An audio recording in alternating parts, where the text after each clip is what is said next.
ఇకపోతే గత 2 రోజుల క్రితం అరెస్ట్ అయినటువంటి ఐటీడీపీ కార్యకర్త చేబ్రోలు కిరణ్ కుటుంబం అత్యంత దైనందన పరిస్థితిలో ఉంది ఆర్థికంగా. అయితే ఈ విషయం సోషల్ మీడియా వ్యాప్తంగా స్ప్రెడ్ అయింది. కిరణ్ చేబ్రోలు కుటుంబానికి తెలుగుదేశం పార్టీకి సంబంధించినటువంటి ఐటీడీపీ కార్యకర్తలు అదేవిధంగా మరికొంతమంది ఎన్ఆర్ఐలు సహాయం చేయాలని నిర్ణయించుకున్నారు. ఆ నిర్ణయంలో భాగంగానే కిరణ్ చేబ్రోలు వారి తండ్రి అయినటువంటి చేబ్రోలు వెంకటరత్నం గారికి ఆయన బ్యాంక్ అకౌంట్కి ₹1,00,000 ట్రాన్స్ఫర్ చేసినట్టు తెలుస్తోంది. అయితే ఇది అమెరికాలోని ఎన్ఆర్ఐలు కొంతమంది కలిసి ఏర్పాటు చేసుకున్నటువంటి డబ్బులుగా తెలుస్తుంది.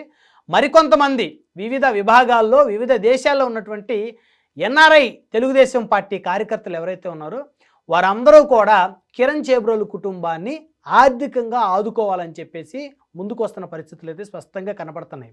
అయితే వైకాపా అధినేత మాజీ ముఖ్యమంత్రి వైఎస్ జగన్మోహన్ రెడ్డి భార్య వైఎస్ భారతిరెడ్డి గారిని ఉద్దేశించి కిరణ్ చేబ్రోలు చేసినటువంటి వ్యాఖ్యలు ఏవైతే ఉన్నాయో అత్యంత పరుష పదజాలం, అత్యంత జుగుప్సాకరమైనటువంటి వ్యాఖ్యలు, అదేవిధంగా జగన్మోహన్ రెడ్డి గారి కుమార్తెలను ఉద్దేశించి వారి పుట్టుకలను ఉద్దేశించి ఆయన చేసినటువంటి వ్యాఖ్యలకి సంబంధించి సాక్షాత్తు ముఖ్యమంత్రి చంద్రబాబు నాయుడు గారు కూడా స్పందించారు.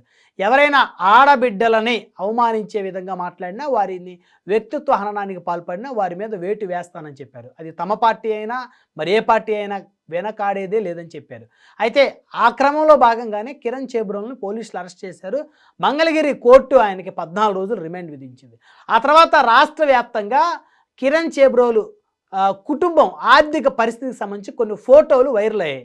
ఆ ఫోటోల్లో ప్రధానంగా కనుక చూస్తే కిరణ్ చేబ్రోలు తండ్రి చేబ్రోలు వెంకటరత్నం గారు ఆయన మంచంలో అనారోగ్య స్థితిలో లేవలేని పరిస్థితిలో ఉన్నటువంటి ఫోటోలు, ఆయన ఫోటోతో పాటు వారి అమ్మగారి ఫోటోలు కూడా పెద్ద ఎత్తున సోషల్ మీడియా వేదికగా రిలీజ్ అయ్యాయి.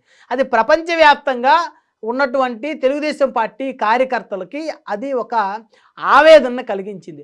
అఫ్కోర్స్ చేబ్రోలు కిరణ్ చేసినటువంటి పనులు తప్పై ఉండొచ్చు, మాట్లాడిన వ్యాఖ్యలు తప్పై ఉండొచ్చు, కానీ ఆయన కుటుంబం ఆర్థికంగా అత్యంత దైనందినమైనటువంటి స్థితిలో ఉందనేటువంటి ఒక నిర్ధారణకి తెలుగుదేశం పార్టీ కార్యకర్తలు కొంతమంది వచ్చినట్టయితే చాలా స్పష్టంగా అర్థమవుతుంది.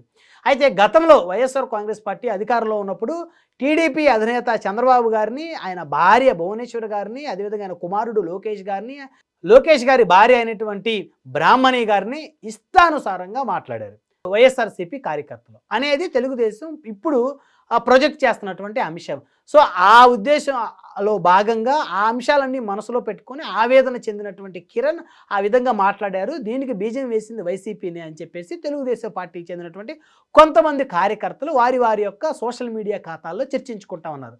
సో ఏది ఏమైనప్పటికీ కూడా మన అధినేత మీద ఆ స్థాయిలో ఇష్టాన్ని అభిమానాన్ని పెంచుకున్నటువంటి కిరణ్ మాట్లాడిన మాటలు తప్పైనప్పటికీ కూడా మనం నైతికంగా కిరణ్కి మద్దతుగా ఉండాలి, ఆయన కుటుంబానికి భరోసాగా ఉండాలని చెప్పేసి ఐటీడీపీకి సంబంధించినటువంటి ఎన్ఆర్ఐ విభాగం, అదేవిధంగా తెలుగుదేశం పార్టీని అభిమానించేటువంటి కార్యకర్తలు కానీ, అదేవిధంగా కిరణ్ చేబ్రోలు గారి సామాజిక వర్గానికి చెందినటువంటి వారు కానీ వారందరూ కూడా ఏకతాటి మీదకి వచ్చి కిరణ్ చేబ్రోలు కుటుంబానికి ఆర్థిక సాయాన్ని అందించాలని చెప్పేసి చర్చించుకున్నట్టయితే తెలుస్తుంది. ఆ క్రమంలో భాగంగా ₹1,00,000 ఆయన తండ్రి గారి పేరు మీద అకౌంట్కి ట్రాన్స్ఫర్ చేశారు. సో మరికొంతమందికి ఈ యొక్క ట్రాన్స్ఫర్ చేసినటువంటి ఆ బ్యాంక్ స్టేట్మెంట్ని సోషల్ మీడియాలో వైరల్ చేస్తూ తమ వంతు బాధ్యతగా ట్రాన్స్ఫర్ చేశామని బ్యాంక్ అకౌంట్కి కిరణ్ చేబ్రోలు గారి తండ్రికి, సో మిగతా వ్యక్తులు కూడా ఎంతో కొంత చెయ్యాలని చెప్పేసి అయితే సోషల్ మీడియా వ్యాప్తంగా ఈ యొక్క కిరణ్ చేబ్రోలు కుటుంబానికి ఆర్థికంగా భరోసా ఇవ్వాలనేటువంటి వార్తలు పెద్ద ఎత్తున స్ప్రెడ్ అవుతున్నాయి. అయితే ఇక్కడ ప్రధానంగా ఆలోచించాల్సిన అంశం ఏంటంటే కిరణ్ చేబ్రోలుకి కోర్టులు ఏ విధమైనటువంటి శిక్షలు విధిస్తాయి, ఎన్ని రోజులు ఆయన రిమాండ్లో ఉండేటువంటి అవకాశం ఉంటుందనే అంశాలు పక్కన పెడితే ఆయన కుటుంబానికైతే తెలుగుదేశం పార్టీ ఖచ్చితంగా అండగా ఉంటున్న పరిస్థితులు స్పష్టంగా కనపడుతున్నాయి. అఫ్కోర్స్ కిరణ్ చేసింది తప్పు అయినప్పటికీ ఆ తప్పులో అతను ఖచ్చితంగా శిక్ష అనుభవించాలి. సో అది కోర్టులు న్యాయస్థానాలు చూసుకుంటాయి కాబట్టి తన కుటుంబం ఏ తప్పు చేయలేదు కాబట్టి తెలుగుదేశం పార్టీకి చెందినటువంటి కుటుంబం కాబట్టి ఆ కుటుంబాన్ని ఆదుకోవాలనేటువంటి ఉద్దేశంతో టీడీపీ వారందరూ కూడా ముందుకు వస్తున్న పరిస్థితి ఉంది. అంటే తెలుగుదేశం పార్టీలో ఒక క్రమశిక్షణతో పాటు ఒక ఐకమత్యం కూడా ఉందనేది ఈ యొక్క ఎపిసోడ్ చూస్తే చాలా స్పష్టంగా అర్థమవుతుంది. ఇదే ఎపిసోడ్ వైఎస్ఆర్ కాంగ్రెస్ పార్టీలో కానీ జనసేన పార్టీలో కానీ జరిగితే ఖచ్చితంగా వారి కుటుంబాలకి ఆర్థికంగా సపోర్ట్ చేసేటువంటి అవకాశాలు తక్కువే ఉన్నాయని చెప్పుకోవచ్చు. అఫ్కోర్స్ ఆయా సామాజిక వర్గాలకు సంబంధించి ఆర్థికంగా అత్యంత బలవంతులైనటువంటి వ్యక్తులు ఆ స్థాయి రేషియోలో ఉండరు కాబట్టి ఆయా సామాజిక వర్గాలు ఆ పార్టీలకు సంబంధించి ఆర్థికంగా నష్టపరిహారం తక్కువే అందుతుంది. కానీ తెలుగుదేశం పార్టీకి సంబంధించినటువంటి ఆయా సామాజిక వర్గాలు కానీ ఆ పార్టీకి సంబంధించిన వ్యక్తులు కానీ ఆర్థికంగా ఉన్నతంగా ఉంటారు కాబట్టి వారి కార్యకర్తలకి తక్షణమే సహాయాన్ని అందించేటువంటి ఒక ప్రక్రియ చాలా వేగవంతంగా జరుగుతూ ఉంటుందనేది ఖచ్చితంగా చెప్పుకోవచ్చు. సో ఈ పరిస్థితులు పరిణామాలన్నీ కనుక అబ్జర్వ్ చేస్తే ఇప్పుడు తెలుగుదేశం పార్టీ ఈ విధంగా మాట్లాడినటువంటి కిరణ్ని సపోర్ట్ చేస్తున్నట్ట లేకపోతే కిరణ్ మీద వేటు వేసినట్ట?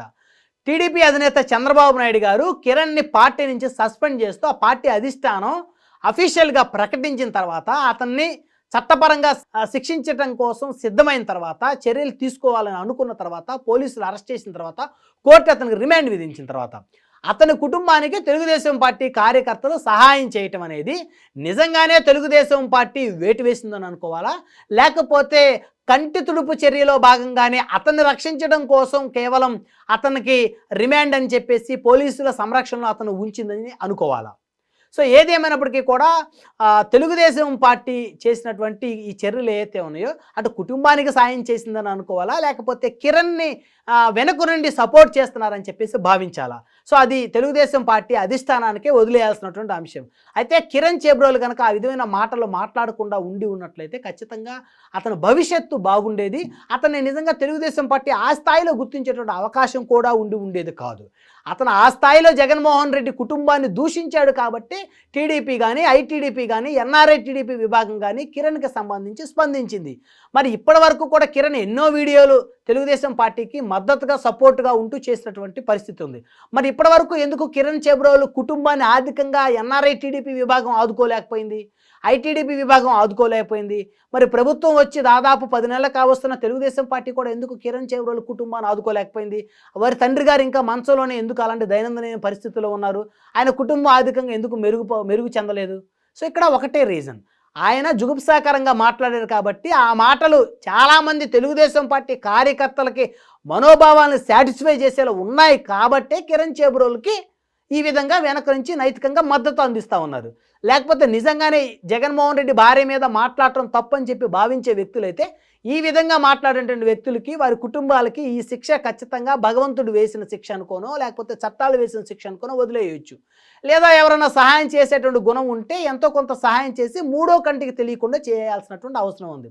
తాము సహాయం చేయడమే కాకుండా మిగతా పార్టీలో ఉన్నటువంటి వ్యక్తులందరినీ కూడా సహాయం చేసి కిరణ్ కుటుంబాన్ని ఆర్థికంగా ఆదుకోవాలని చెప్పేసి అడగటంలో ఒకంతు మానవతా దృక్పథంతో తన కుటుంబాన్ని ఆదుకోవాలనేటువంటి ఆలోచన ఉండొచ్చు. మరొక వంతు కిరణ్ మావాడే కదా, మా పార్టీ వాడే కదా, మా సామాజిక వర్గం వాడే కదా, జగన్మోహన్ రెడ్డికి సంబంధించిన సామాజిక వర్గం వాళ్ళు ఎంతమంది చంద్రబాబు నాయుడు గారి కుటుంబాన్ని అవహేళనగా మాట్లాడలేదు, జుగుప్సాకరంగా మాట్లాడలేదు, వారి కుటుంబంలో స్త్రీల మీద వ్యక్తిత్వ హననం చేయలేదు. కాబట్టి అదే రీతిలో కిరణ్ కూడా చేశాడు కాబట్టి కిరణ్ ఎందుకు శిక్ష అనుభవించాలనేటువంటి ఒక అభిప్రాయం కూడా వారిలో ఉండేటువంటి అవకాశం ఉంది. సో ఏదేమైనప్పటికీ కూడా సహాయం చేసినప్పటికీ కూడా ఇలాంటి సహాయాలు గుట్టు చప్పుడు కాకుండా చేస్తేనే తెలుగుదేశం పార్టీకి, ఎన్ఆర్ఐ టీడీపీకి, ఐటీడీపీ విభాగాలకి సమాజంలో ఒక గౌరవం ఉంటుంది. లేకపోతే ఆ గౌరవం సమాజంలో ఖచ్చితంగా పోతుంది అని చెప్పొచ్చు.